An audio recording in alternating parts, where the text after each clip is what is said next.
नमस्कार। पिछले वीडियो में हमने रघुवीर सहाय का परिचय प्राप्त किया। इस वीडियो में मैं आपको उनकी कविता बसंत आया आपको सुनाने भी वाली हूँ। उसके संदर्भ के बारे में भी हम बात करेंगे और उसकी व्याख्या भी करेंगे। तो बसंत आया का पहले संदर्भ देख लें कि किस संदर्भ में ये कविता लिखी गई है। वसंत आया कविता कहती है कि आज मनुष्य का प्रकृति से रिश्ता टूट चुका है। वसंत ऋतु का आना अब अनुभव करने के बजाय कैलेंडर से जाना जाता है। ऋतुओं में परिवर्तन पहले की तरह स्वभावतः घटित होते रहते हैं। पत्ते झड़ते हैं, कोंपलें फूटती हैं, हवा बहती है, ढाक के जंगल दहकते हैं, कोमल भ्रमर अपनी मस्ती में झूमते हैं, पर हमारी निगाह उन पर जाती ही नहीं। हम निरपेक्ष बने रहते हैं। वास्तव में कवि ने आज के मनुष्य की आधुनिक जीवन शैली पर इस कविता के माध्यम से व्यंग्य किया है। इस कविता की भाषा में जीवन की विडंबना छुपी हुई है। प्रकृति से अंतरंगता को व्यक्त करने के लिए कवि ने देशज शब्दों और क्रियाओं का भरपूर प्रयोग किया है। अशोक, मदन महीना, पंचमी, नंदनवन जैसे परंपरा में रचे बसे जीवनानुभवों की भाषा ने इस कविता को आधुनिकता के सामने एक चुनौती की तरह खड़ा किया है। कविता में बिंबों और प्रतीकों का भी सुंदर प्रयोग किया गया है। देखें जरा कविता बसंत आया। पहले मैं इसे पढ़ती हूँ, आप इसे एंजॉय करें। कविता को पढ़ना और सुनना अपने आप में एक आनंद देता है, तो इस चीज को आप महसूस करें, एक टेस्ट डेवलप करें। बसंत आया। जैसे बहन दा कहती है, जैसे बहन दा कहती है, ऐसे किसी बंगले के किसी तरों अशोक पर कोई चिड़िया कूकी। चलती सड़क के किनारे लाल बजरी पर चुरमुराए पांव तले ऊंचे तरवर से गिरे बड़े बड़े पियराए पत्ते। कोई 6 बजे सुबह जैसे गर्म पानी से नहाई हो खिली हुई हवा आई, फिर किसी आई चली गई। ऐसे फुटपाथ पर चलते चलते चलते कल मैंने जाना कि बसंत आया। और यह कैलेंडर से मालूम था। अमुक दिन अमुक बार मदन महीने की होवेगी पंचमी। दफ्तर में छुट्टी थी, यह था प्रमाण। और कविताएं पढ़ते रहने से यह पता था कि दहर दहर दहकेंगे कहीं ढाक के जंगल, आम बौर आवेंगे रंग रस गंध से लदे फंदे, दूर के विदेश के वे नंदन वन होवेंगे यशस्वी। मधुमस्त पिक भौर आदि अपना अपना कृतित्व अभ्यास करके दिखावेंगे। यही नहीं जाना था कि आज के नगण्य दिन जानूंगा, जैसे मैंने जाना कि बसंत आया। अब इसकी व्याख्या देख लेते हैं कविता की, बसंत आया कविता की। जैसे बहन दा कहती है। अब दा जो है बंगाली भाषा का शब्द है दादा। छोटी बहन बड़े भाई को दादा कहा करती है। तो जैसे बहन दा कहती है, ऐसे किसी बंगले के किसी तरो शायद अशोक का पेड़ है, उस पे कोई चिड़िया कूकी।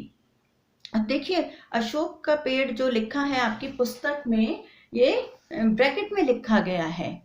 तो अब क्या है कि हम शहरों में रहते हैं, ध्यान ही नहीं रहता कौन सा पेड़ कौन सा है। तो वो खुद से सवाल कर रहा है, ये अशोक का पेड़ है क्या? अशोक के पेड़ से चिड़िया कूकी। और ऐसा लगा जैसे किसी नन्ही बच्ची ने अपने भाई को पुकारा। जैसे बहन दा कहती है। और बंगले में लगाया गया पेड़ है। आप अक्सर देखेंगे मैदानी क्षेत्रों का पेड़ है अशोक का पेड़। लोग अपने बंगलों में लगाया करते हैं, बड़े बड़े घरों में लगाया करते हैं, अपने लॉन में जो होते हैं उनके अशोक के पेड़ सजावटी वृक्ष भी है और साथ में औषधीय गुण भी होंगे इसके जरूर। तो ये पेड़ छोटा पेड़ नहीं होता, बोनसाई की तरह नहीं है, काफी ऊंचा जाता है ये पेड़। तो किसी पेड़ पे कोई चिड़िया कूकी और चलते चलते रास्ते में क्या है, चलती सड़क के किनारे लाल बजरी पर चुरमुराए पांव तले ऊंचे तरवर से गिरे बड़े बड़े प्याराए पत्ते। कि जो लेखक है, जो रघुवीर सहाय जी हैं, वो चले जा रहे हैं रास्ते पे, किसी बंगले के में अशोक का पेड़ लगा है, उस पर कोई चिड़िया कूक रही है और रास्ते में उनके पैरों के तले में लाल बजरी बिछी हुई है। चलती सड़क है। अब चलती सड़क यहाँ पे ये ना समझ लेना कि सड़क चल रही है, बल्कि चलती सड़क का मतलब है कि आवाजाही काफी है उस सड़क पे, यानी लोग बाग काफी चलते रहते हैं। तो चलती सड़क के किनारे लाल बजरी पर, कि लाल बजरी पड़ी हुई है, फुटपाथ वाला इलाका जो होता है, उस पे चुरमुराए पांव तले ऊंचे तरवर से गिरे बड़े बड़े प्याराए पत्ते, की पैरों के तले में सूखे पत्ते जो हैं ऊंचे पेड़ों से, जो प्याराए, प्याराए का मतलब पीले पड़ चुके सूखे पत्ते जो हैं वो गिरे हैं और पैरों तले मेरे चुरमुरा रहे हैं। जैसे क्रिस्पी चीज को आप तोड़ते हैं हाथ से, या पैरों के तले ही अगर सूखे पत्ते आपके आ जाएं तो जिस तरह की आवाज आती है उसे हम चुरमुराहट कह देंगे। तो चुरमुराए पांव तले ऊंचे तरुवर से गिरे, तरुवर यानी वृक्ष, ऊंचे वृक्ष से गिरे बड़े बड़े प्याराए पत्ते। प्याराए मैं बता चुकी हूँ, पीले और सूख चुके पत्ते। अब क्या है, बसंत के आने से पहले पुराने पत्ते सारे गिर चुके होते हैं, पतझड़ आ रहा होता है उससे पहले, ठीक है। उसके बाद नई कोंपलें फूटती हैं, वो सब हम देखेंगे इसमें कविता में आगे। कोई 6 बजे सुबह जैसे गर्म पानी से नहाई हो, खिली हुई हवा आई। अब सुबह सुबह निकला है लेखक घर से बाहर, तो 6 बजे का समय है और उस समय क्या है, ऐसा लग रहा है ताजगी भरी हवा, क्योंकि सर्दियों का मौसम बीत चुका होता है और हल्की हल्की गर्मियां शुरू हो जाती है, मौसम गुनगुना होना शुरू हो जाता है, मीठा होना शुरू हो जाता है। तो मीठा का सेंस है कि अच्छा होना शुरू हो जाता है। कोई 6 बजे सुबह जैसे गर्म पानी से नहाई हो, खिली हुई हवा आई, कि हवा जो है गर्म पानी से नहाई हुई हो, इस तरह से आई और छू के निकल गई, फिर किसी आई चली गई। तो ये क्या है, हवा का नहाए, गर्म पानी में नहा के आना, ये ताजगी भरी हवा का सिंबोलिज्म है, संकेतिकता है। और साथ में इसमें क्या है, मानवीकरण है, कि हवा जो है वो नहा के आई है, हम उसको इंसान के रूप में इमेजिन कर रहे हैं। तो वो आई और फिर किसी आई चली गई, ये बिंब प्रयोग है, कि फिर की चक्री जिसे हम बोलते हैं, आपकी चक्री की तरह आई और चली गई। ऐसे फुटपाथ पर चलते चलते चलते कल मैंने जाना कि बसंत आया। अब देखिए हल्के से संकेतों से जाना है, क्योंकि कवि हृदय है, इसलिए वो थोड़ा सा महसूस कर रहा है कि हाँ भाई मौसम में बदलाव है, हवा हल्की सी गुनगुनी हो चुकी है, चिड़िया चहक रही है पेड़ पे, पुराने पत्ते झड़ चुके हैं। इसका मतलब क्या है, बसंत आ गया है। ये तो कवि हृदय की बात है, वरना लोग इग्नोर कर देते हैं, उनको पता ही नहीं लगता हाँ कौन सा मौसम है कौन सा नहीं है। कल मैंने जाना कि बसंत आया और यह कैलेंडर से मालूम था, अमुक दिन अमुक बार मदन महीने की होवेगी पंचमी। और कैलेंडर देख के ज्यादातर लोग अंदाजा लगाते हैं, अंदाजा क्या लगाते हैं, उन्हें पता लगता है ये बात कि हाँ जी अमुक दिन, अमुक का मतलब जैसे हम फलां फलां बोल देते हैं कि हाँ जी उस फलाना दिन मदन महीने की अमुक दिन अमुक बार, बार मतलब सोमवार मंगलवार जैसे हम कहते हैं, अमुक बार मदन महीने की होवेगी पंचमी। मदन महीना यानी बसंत का महीना, बसंत पंचमी जैसे हम कहते हैं। तो मदन महीने की होवेगी पंचमी की तिथि, जैसे हम पंचांग में तिथियां देखते हैं। दफ्तर में छुट्टी थी, यह था प्रमाण। और दफ्तर में क्योंकि बसंत पंचमी की छुट्टी होती है सभी दफ्तरों में, तो ये इस बात का प्रमाण था कि बसंत आ ही चुका है। और कविताएं पढ़ते रहने से यह पता था कि दहर दहर दहकेंगे कहीं ढाक के जंगल, आम बौर आवेंगे। और कविताएं, क्योंकि कवि हृदय है, कविताएं पढ़ता है, लिखने से पहले पढ़ना बहुत जरूरी होता है। ये मैं सबको बार बार कहती हूँ कि ज्यादा पढ़ें कम लिखें। तो कम लिखें का मतलब ये स्टूडेंट्स के लिए नहीं है कि आप कम लिखें, लेकिन जो लेखक बनना चाहते हैं फ्यूचर में उन्हें पढ़ना बहुत ज़रूरी होता है। तो और कविताएं पढ़ते रहने से यह पता था कि दहर दहर दहकेंगे कहीं ढाक के जंगल की, क्योंकि मैं कविताएं पढ़ता रहता था तो मुझे अंदाजा था कि हाँ कि कहीं ढाक के जंगल दहकेंगे। अब यहाँ ढाक के जंगल दहकना, के दहर दहर दहकेंगे, इसमें अनुप्रास अलंकार भी आ रहा है। ढाक के लिए हमारे 2-3 और शब्द हैं, एक आ जाता है पलाश, एक आ जाता है टेसू, ये भी मैदानी क्षेत्रों के पेड़ हैं और इसमें नारंगी रंग का फूल खिलता है। और पूरा का पूरा सोचो कि पूरा का पूरा जंगल जो है ढाक का जंगल है, पलाश का जंगल है और उस पे नारंगी रंग के फूल अचानक सब पेड़ों पे खिले हैं, तो बिल्कुल ऐसा लगता है कि जैसे जंगल में आग लग गई हो, वो दहकना शुरू हो गया। दहकना, हम आग से संबंधित शब्द ये आता है।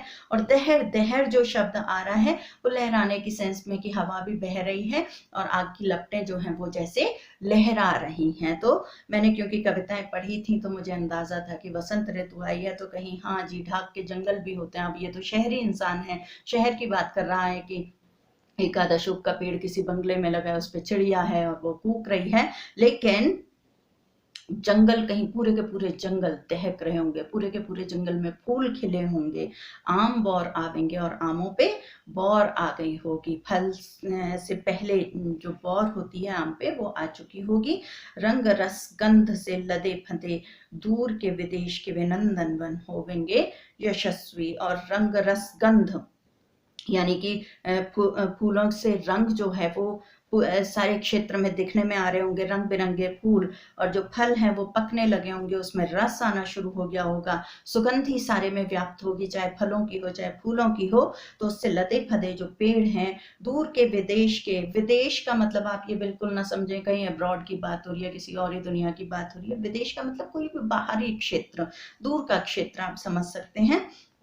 वे नंदन वन होवेंगे यशस्वी। और जो नंदन वन है यानी सुंदर रंग रस गंध से भरपूर वन है वो यशस्वी होंगे। यशस्वी का मतलब है कि अब सर्दियों का मौसम है, सिकुड़े पड़े हैं, सारे जंगलों के पहले पत्ते झड़ चुके थे, तो अब क्या है वो बहुत सुंदर हो चुके हैं और सभी लेखक सभी कवि उन पे कविताएं लिखने वाले हैं, कहानियां लिखने वाले हैं। तो उससे क्या होगा, उन जंगलों की भी यश प्राप्ति को भी यश प्राप्ति होगी कि हाँ भाई ये जंगल जो है इस मौसम में, बसंत के मौसम में बहुत ही ज्यादा खूबसूरत हो आते हैं, तो उन्हें यश मिल रहा है और कवि और लेखक जनों ने यश दिलवाएंगे। मधुमस्त पिक भौर आदि अपना अपना कृतित्व अभ्यास करके दिखावेंगे। और ऐसे में क्या होता है, जब बसंत ऋतु आती है, फूल खिल रहे हैं, फल आ रहे हैं पेड़ों पे, तो साथ में कई तरह के कीट पतंगे, अब सर्दियों में तो कीट पतंगे ज्यादा होते भी नहीं है, तो हर तरह के कीट पतंगे, चाहे वो तितली हैं, चाहे भंवरे हैं, चाहे वो छोटी छोटी क्या कहते हैं उसको, लेडी बग्स, तोता मामा कह देते हैं बच्चे उनको, वो भी दिखने लगते हैं। और भी झिंगुर हैं, तिलचट्टे हैं, कॉकरोच जिसको आप बोल देते हैं, कई तरह के कीड़े मकोड़े निकलते हैं और वो अपना अपना क्या करेंगे। यहाँ कॉकरोच नहीं लेंगे, हम सुंदर सुंदर कीट पतंगों की बात करेंगे। तो वो क्या कर रहे हैं, अपना कृतित्व अभ्यास करके दिखावेंगे। कृतित्व अभ्यास मतलब जो उनका काम है वो अपना शहद ले रहे हैं, फूलों पे जाके शहद पी रहे हैं, फूलों के आसपास मंडरा रहे हैं, तरह तरह की कलाबाजियां दिखाते हुए उड़ रहे हैं, तो वो सब अपना काम करते रहेंगे और देखने वाले जो वाकई में सुंदरता से आनंदित होते हैं उसका मजा लेंगे। यही नहीं जाना था कि आज के नगण्य दिन जानूंगा, जैसे मैंने जाना कि बसंत आया, बस मुझे यही नहीं मालूम था कि मैं आज के नगण्य दिन की कुछ भी नहीं है, कुछ भी बदलाव नहीं है, अब मुझे तब एहसास होगा कि हाँ जी बसंत आ चुका है। इस कविता को बार बार पढ़ें, एंजॉय करें, और ज़्यादा कोई मुश्किल नहीं है, एक बार में पढ़ के हम इसका अविधात्मक अर्थ ले सकते हैं, लेकिन कविताओं को आप बार बार गहराई से पढ़ेंगे तो उसके कई मीनिंग्स होते हैं और बहुत मज़ा आता है उसके बाद पढ़ने में, लिखने में, सुनने में। तो देखें और आनंदित हों। Thank you. अगले जो वीडियो है उसमें मैं आप इनकी अगली कविता लेके आऊँगी, तोड़ो। छोटी सी कविताएं, वीडियो छोटा बनेगा, मैं आपके लिए और भी इनकी फिर सहायक की कविताएं लेके आऊँगी। Thank you.